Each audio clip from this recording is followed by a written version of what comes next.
2 years ago, I was renting a house in a small, economically depressed old mining town in Appalachia. I lived alone. On one of the first warm nights of spring, I awoke at around 4 a.m. to the sound of my doorknob turning. I figured someone must have the wrong address, but it kept turning, persistently. I didn't have a peephole or window to see who was outside, so I just approached the door from inside and yelled, "Wrong place, buddy!" Then the door started shaking violently, and a hand began punching it. I tried one last time. "Wrong place. Go away, man." Someone on the other side growled at me and started making horrifying noises like a wild animal. I grabbed a kitchen knife and called the police, then waited inside. About 10 minutes later, there was a knock on the door. I opened it cautiously to see an officer who questioned me about the incident. Then he asked me to close it again and remain inside. Again, I couldn't see what was happening out there, so I just turned out the lights and waited quietly with the knife in my hand. For about 20 minutes, there was just silence. Then, out of nowhere, my living room window screen started to get pushed inside and the curtain started to move. The guy was pushing out the screen and trying to climb inside. I held up the knife and yelled, "I'm gonna kill you," in my most threatening voice possible. Thankfully, I immediately heard, "Get on the ground, show me those hands." Heard another horrible wail from outside as the guy was presumably tackled and taken to a police car. A few minutes later, another knock at the door. The officer was back to tell me that the suspect had been captured. This guy was a uniformed cop, but he was visibly trembling and super pale. I still hadn't seen what the intruder looked like. The next day, I ran into the officer while he was off duty, small town, and he told me that the suspect had told them his name was Jason Voorhees, probably a meth addict or some other type of drug user. Those habits don't go well with delusions involving slasher film characters.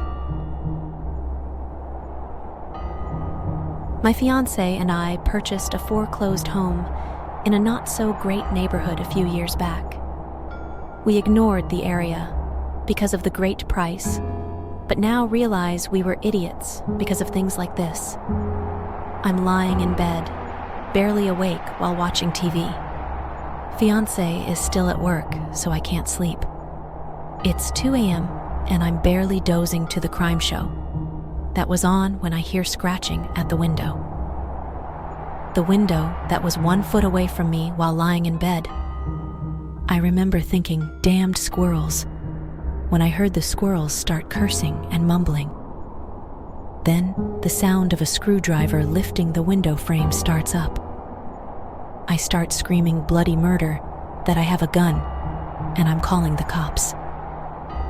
The scratching noises stopped, and by the time the cops got to my door and searched the yard, there was no one there.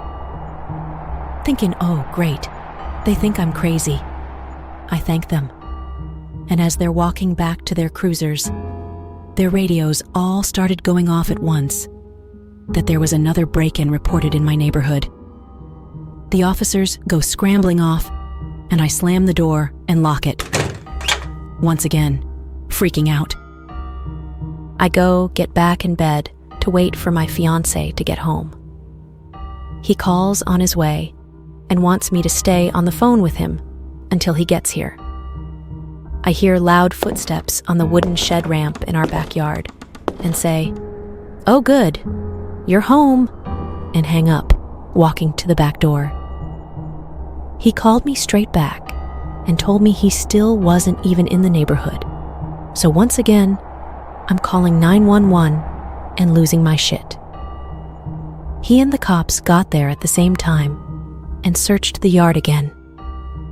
Apparently, they'd been getting calls all night about some meth head trying to break into the same few houses all night with a screwdriver.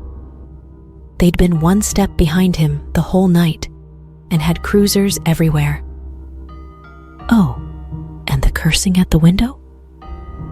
One of the officers went to the bedroom window and saw the screen removed.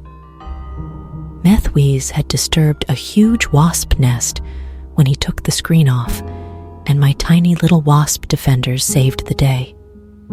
We are now looking for a new neighborhood to live in. This happened about 8 years ago. I was about 14 and was playing Call of Duty with my best friends at the time. My parents, who are usually quite adamant about me not staying home alone, had to go pick up my grandparents from the airport. My brother, who usually is home with me, had a party to go to. So here I was, home alone, with my PlayStation and the pizza I ordered. Score. My friend and I were still playing at 2 a.m. when I heard the doorbell go off. I think, oh, must be my parents. They must have forgotten the garage remote. I walk to open the door, but a gut feeling stops me. That's when this dude goes berserk. He begins to pound on the door and screams to let him in. I, in my panic, froze in place, but I managed to get the house phone to call 911. I also call my parents, because I'm 14 and I'm freaking out. The friend I was playing Call of Duty with can hear this entire thing through my headset, and I haven't responded to him yet. So I'm juggling my phone call to the emergency services as well as my parents. I hang up with my parents, and that's when the banging stops. I think, thank God maybe he's moved on. As I continue to talk to the phone operator, I begin to hear the loudest bangs I've ever heard. He's trying to break a window to get in. He's still screaming to let him in. By now, I'd called the police, and I was ready to accept my fate when I heard a commotion and my older brother opening the door. Turns out the dude grabbed a statue and was banging on the window with that. It still blows my mind that the window did not break. My brother and his friends threw him down our stairs. Coincidentally, that's when the police also showed up. Turns out the guy was a shirtless 20-year-old who was high on a hallucinogenic drug, and he bolted from a party down the road after being caught having sex with the birthday girl by the parents. The paramedics were called, and by this time we had given him a blanket and warm water. The paramedics told us if he were outside for another hour, he would have died of hypothermia. We declined to press charges, and his parents came and apologized profusely. They've never bothered us again. Ladies and gentlemen, brave souls and seekers of the supernatural, you've just embarked on a journey through the cryptic realms of fear with your host, Old Nicholas Black. For more enigmatic stories, subscribe to Black Scary Stories. Until next time, this is your host, Old Nicholas Black, bidding you farewell. Fear not the night, for within it lies the essence of haunting tales.